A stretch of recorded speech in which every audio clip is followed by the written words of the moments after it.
Hello guys, আমরা আসছি পাটগ্রাম বাণিজ্য মেলা।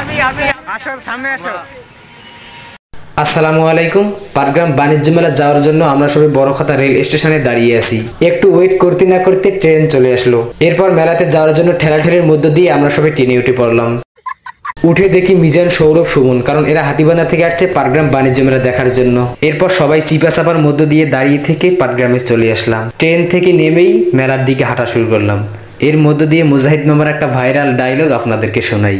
ভাত খাবো 405, তরকারি খাবো 405। যাই হোক, এই ডায়লগ আমরা ছাড়া কেউ বুঝবে না, কারণ এই ডায়লগ বুঝতে হলে আপনাদেরকে হুজুর হতে হবে। ঠিক বলেছো।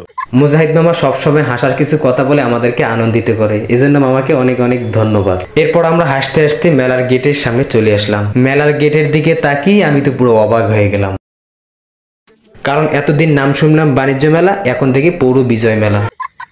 এরপর মেলায় প্রবেশ করে আপনাদেরকে সুন্দর সুন্দর দৃশ্যগুলো দেখাচ্ছি, তো দেখতে থাকুন পাটগ্রাম পৌর বিজয় মেলার সুন্দর সুন্দর দৃশ্য। সবাই যে যার মতো ঘুরে কেনাকাটা করতেছে, আমি তো শুধুমাত্র ভিডিও করে আপনাদেরকে দেখাচ্ছি।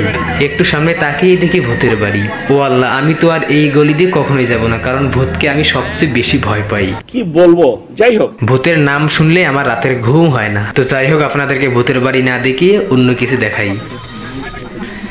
কিছু বুঝলাম না, আমার বন্ধুগুলো শুধু ঘুরতেছে আর ঘুরতেছে। এদিকে সৌরভ শুধু তার জিএফের জন্য কসমেটিকের কেনাকাটা সব শেষ করে দিয়ে দিল, আর ভাইরাল মুজাহিদ মামা আচারের দোকানটা নেক দৃষ্টিতে দেখতেছে।